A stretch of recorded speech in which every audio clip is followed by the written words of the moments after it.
For pretty much any company out there, growth is the end game, right? More products, more markets, more of everything. But what happens when that obsession with growth becomes the very thing that can tear a company apart? Well, today, we're going to unpack the cautionary tale of Under Armour. And this right here, it just nails the central conflict. It's the kind of trap that even the smartest companies can fall right into. We're going to see exactly how Under Armour, a brand that was built on a rock-solid foundation, almost crumbled under the weight of its own ambition. So, let's rewind. Every great story has a beginning.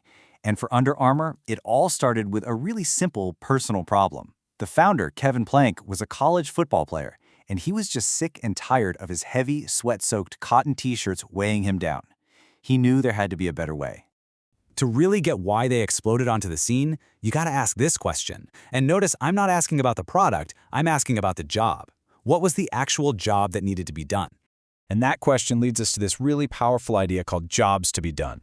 For an athlete like Kevin Plank, the job was dead simple. Help me feel lighter, drier, and more focused so I can perform at my absolute best. It wasn't about fashion, it was a totally functional, super specific need. And their very first product, that Heat Gear shirt, it was the perfect hire for that job. It wasn't just a shirt, it was a piece of performance equipment. This is how they built such an authentic brand. It came from the locker room out, not from some marketing department down. Okay, so with that rock-solid foundation, they started to grow. But, and this is key, their first steps into expansion were actually brilliant. They were smart, strategic, and made perfect sense. So think about it. First, they go from gear for the heat to gear for the cold. Super logical, right? Then they move down the body to football cleats. Each step just makes sense. It's a natural extension of what they were already amazing at. And here's the absolute key to their early days. It didn't matter if it was a shirt to keep you cool or cleats to give you more grip. Every single new product was hired for the exact same job: help me perform better. This focus made their brand stronger, built insane trust, and just fueled their meteoric rise. But, well, you know how this goes. The pressure for more and more and more growth started to build. The company hit a turning point, and its strategy started to drift way off course.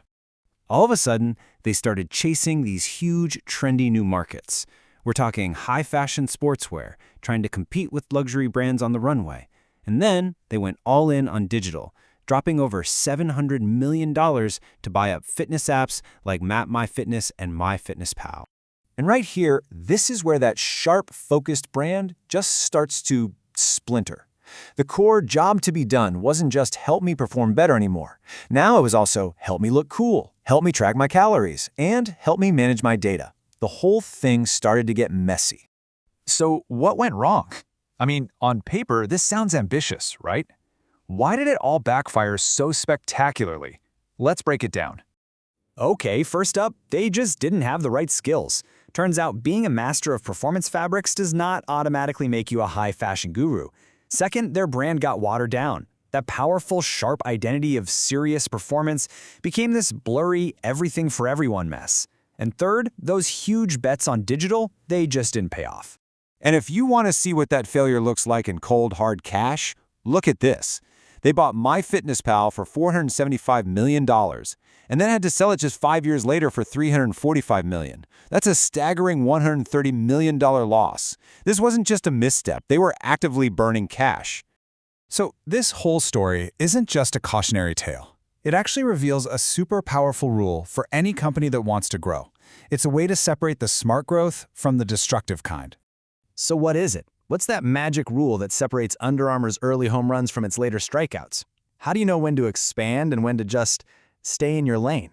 The answer is this idea called resource relatedness. It's a fancy term, but the concept is actually super simple.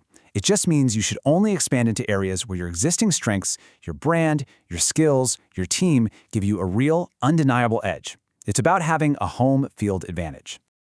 And look at this comparison. It just lays it all out so clearly. On the left, there's successful early growth. What skill did they need? A brand trusted by serious athletes. Did they have it? Oh yeah, absolutely. Now look at the right, the failed expansion. What skill did they need? High fashion design skills. Did they have it? Not even close. Their advantage was totally gone. All right, let's put it all together. What we're really looking at are two completely different kinds of growth. One built up their advantage, and the other one just tore it down. Okay, if you take away only one thing from this whole story, let it be this. Their big mistake wasn't just about launching the wrong things. They expanded into new problems. They went from solving a single problem that they understood better than anyone on the planet to trying to solve a bunch of new problems where they had absolutely no unique expertise.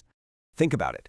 They were trying to solve jobs for customers, like being a fashion icon or a nutritionist, that had nothing to do with the core skills that made them great in the first place.